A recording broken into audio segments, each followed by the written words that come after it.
Thaddeus. We had a dang set of Acontis in here and he left. I wanted him to come on. That would have been a hoot. Thaddeus, what's up, dude? Hey, Catholic here. I'm just interested to know what your main obstacle or argument against being a Catholic is. The papacy has contradicted itself many times, as has Roman Catholic dogma. Well, if I believe that, I would not be Catholic. So that is the essential reason for not being a Catholic. I have to see exactly what evidence you have for that. But you're right. Do you want one example that I think is really strong? Yeah. As late as 1928, Mortalium Animos of Pius XI stated that to even have interreligious ceremonies with other, quote, Christian groups is a surrendering of the gospel and an action of apostasy. So I can't believe that a few decades later at Vatican II, the affirmation of the ecumenist movement as a movement of the Holy Spirit is now a good thing. That's a straight up contradiction. Yeah, so that argument is similar to the arguments that the Sedevacantists have. So against. That's a fallacy. The fact that the argument comes from that person has nothing to do with whether it's true or false. No, I'm just describing. Okay, well, we're all aware of that. Okay. Yeah. I would say that if there's a teaching that was magisterially, there's different levels. I don't know how much you understand. I understand. I bet I understand it more than you do. Well, maybe you do. I understand that there are different levels of authority and different kinds of documents, different kinds of statements. So an encyclical teaching, Mortalium Animos, is a high-level magisterial teaching. So if you're referring to an ecumenical movement or an action like John Paul II at Assisi, or are you talking about... it won't matter and it won't even matter of the status of that document, because the status of the document is irrelevant to whether the actions of the Pope reflect actions that are contrary to canon law and constitute actions of apostasy. So if it's always considered in Catholic theology and in moral theology that certain actions display an inner state of apostasy, the magisterial status of Mortalium Animos, which, by the way, I think you could easily argue is ordinary magisterium at the least, perhaps universal ordinary magisterium, should be protected by the charism of Peter, correct? Should be. It's normative that Pope should act in accordance with magisterial. Their actions, no. The document, is Mortalium Animos protected by Petrine charism or not? Oh, yes. Oh. I mean... It is. If it's a magisterial teaching, then it. No. Wait a minute. Now we're flipping it. Is Mortalium Animos protected by the Petrine charism from teaching error? Encyclicals. If it's an encyclical, I believe, right? Correct. Encyclicals are not acts of the extraordinary magisterium, like ex cathedra statements, but they're also not. I think they have the level of. I mean, they have a high level of. You're supposed to submit religious submission of intellect and will to encyclicals. Correct. Not every statement of right. an encyclical is Correct. meant to teach universally.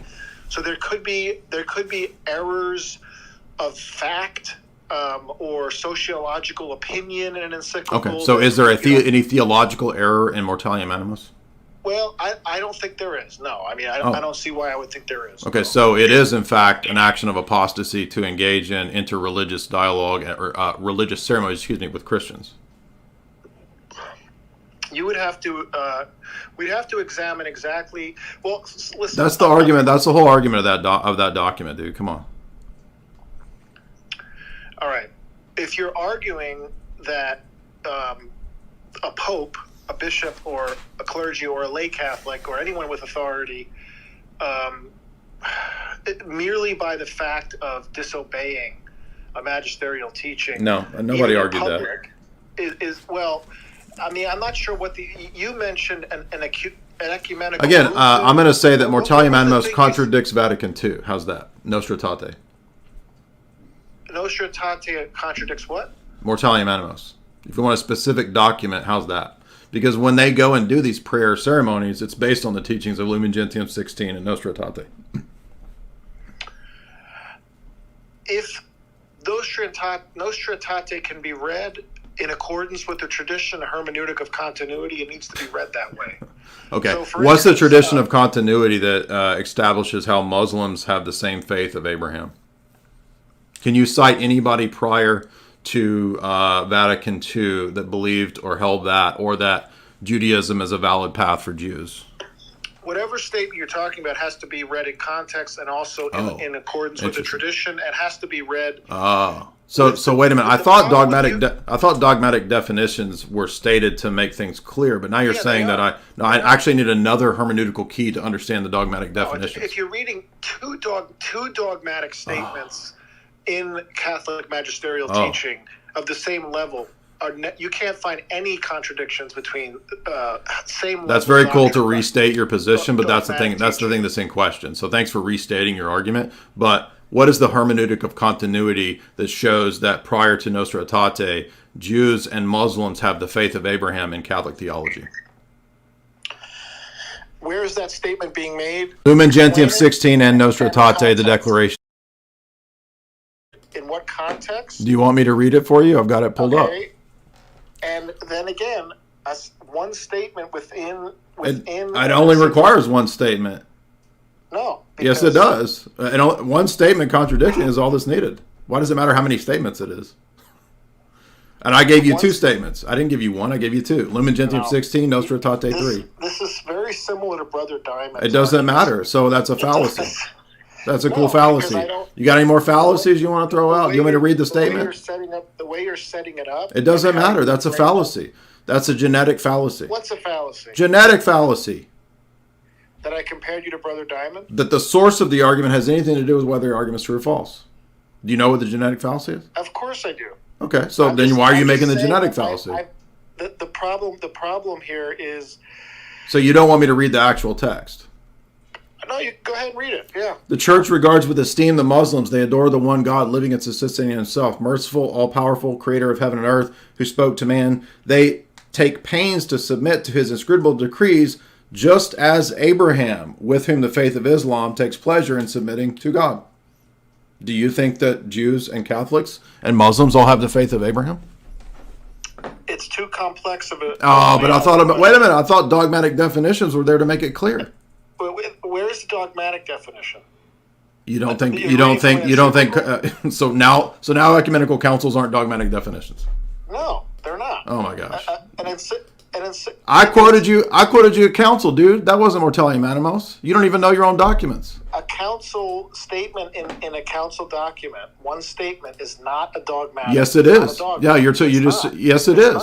You're totally wrong. Did you not hear what I cited? That's from the dogmatic definitions of Lumen Gentium 16 and Nostra Aetate. Those are dogmatic. And even if it were dogmatic, it is dogmatic. I think that statement can be understood to be true. Yeah, so in other words, just reinterpret everything that's a contradiction to make it work. That's how your whole system works. No, you're going into it. So tell me how all you said was that it's complex, and by the way, you didn't even know what it was. You didn't even know it's from your dogmas. It is a dogma.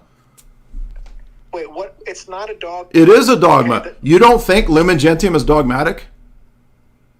Okay, Lumen Gentium is a document from Vatican II. And every document in Vatican II is signed. Yes, that's not true. Every document in Vatican II. Every document in Vatican II is signed off with full apostolic approval for the entire church. Of course. Then it's dogmatic. No, not. Yes, it is, because everything for the entire church on faith and morals. If you say so. I'm just saying that's not. What does Vatican I say is the criteria for dogmatic? I'm not sure. Exactly. You haven't even read Vatican I. Yeah, I have. I don't. But you don't know. But you didn't even know what. You didn't even know what I was reading. So you don't actually know. Okay, you're not. First of all, I can't even get a sentence finished because all of your arguments are bad. Give a coherent sentence, and I won't stop interrupting. I'm trying, but you're. I know it's hard because the arguments are bad. Look. I'm starting to question your good faith. I don't care what Roman Catholics question about me at this point. I don't care. No, it's because it's not a courteous conversation. I haven't been able to get a. You guys are never courteous. I don't care. I'm trying to tell you that number one, you just keep making bad arguments. You keep making fallacies. The statement you read from Lumen Gentium. Yeah, so all you said is it's complex. Tell me how Muslims have the same faith of Abraham as us. I think you can understand that in a true sense. How? How? They're monotheists. No, they're not. And we're not monotheists in the same sense. So, do you think that? Not in the same sense. They don't worship the Trinity. And how many gods are there other than the Trinity? Okay, they don't have the same theological understanding. Yeah, and what does Jesus say about people that don't? What does Jesus say in the Gospels in, say, John 5-9 to the Pharisees? Oh, so you don't want to go to the Bible, right? So when Jesus argues with the Unitarian Pharisees, what does he say about their Unitarian view?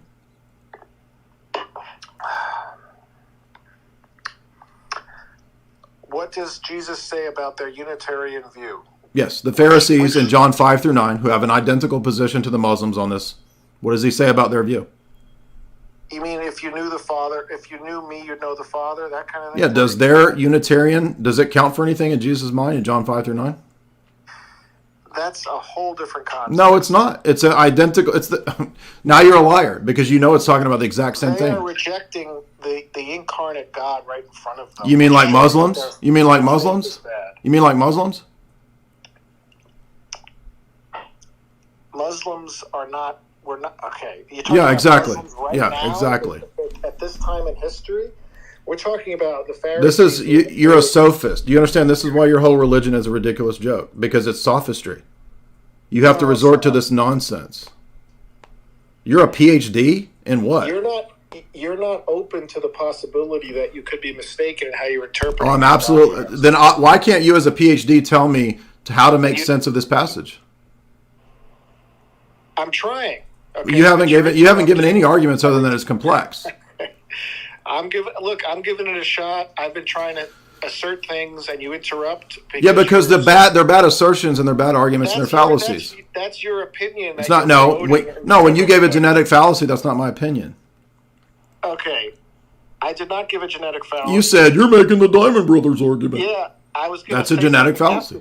I was going to describe to you exactly why I said that because. So this is deflecting. Let me give another example because this is deflecting away from the point. We don't get into that silly stuff. So when the council today in the Orthodox Church, it was the Council of Nicaea's Remembrance Day, right? So we remember the Fathers of Nicaea. If you know that dispute, then you know that, for example, after that, Basil fought with the Eunomians. Do you think Basil thought that Eunomius and Saint Basil had the same God? I guess not. No. Then you just disprove your entire argument because the Muslims have the exact same Unitarian position. So they don't have the faith of Abraham.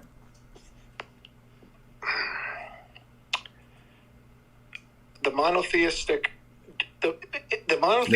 to monotheism doesn't work. But you understand where do you think monotheism came from? You understand that's a word invented in the 1600s? The document is talking about distinguishing between the main monotheistic religions that accept both doctrines in question. Good job. The document says that Muslims and Jews and Christians have the faith of Abraham. It doesn't just say we all believe in a monotheistic God. It specifically says the faith of Abraham. So far as they hold authoritative the Old Testament. They don't. Are you aware of Islamic theology? They don't. Okay. Insofar as they do and they claim. But they don't. Just like Jews who. You just refuted yourself. You already admitted that the Jews don't. In John 5-9, that does the Unitarian position count in John 5-9? Do they not? Do they not understand as having it doesn't matter. Foundation in Abraham? It doesn't matter. Their understanding of that doesn't matter. I think that's what the document's talking about. And that's totally irrelevant because did the Pharisees? No, it's erroneous. Did the Pharisees? The document is not saying it's erroneous. It says they share the faith of Abraham with us. No, so this is why you guys lie about your own documents. That's a tendentious reading. You're telling me that when it says that they hold with us the faith of Abraham, that it's not the faith of Abraham with us.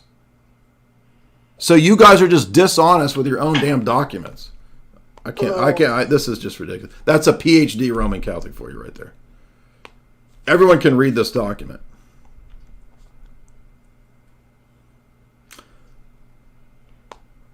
All right, I'm about burnt out. Anyway, thank you guys so much. Be sure and get tickets to the event. It's time to go. Yeah, I mean, that's the sophistry that you get. Every Roman Catholic has this sophistry. He knows good and well that when they go and pray in the mosque towards Mecca, it's because of this damn document that says that they can do it. And look at the crowd of liars of these people. I'm so sick of these people. They're so dishonest with their text.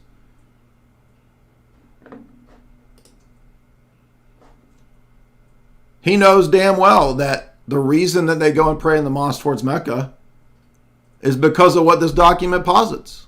And he refuted himself when he said that Jesus' conversation with the Pharisees means that they don't have access to God. So they don't have the same faith. I'm so sick of the sophistry from these people.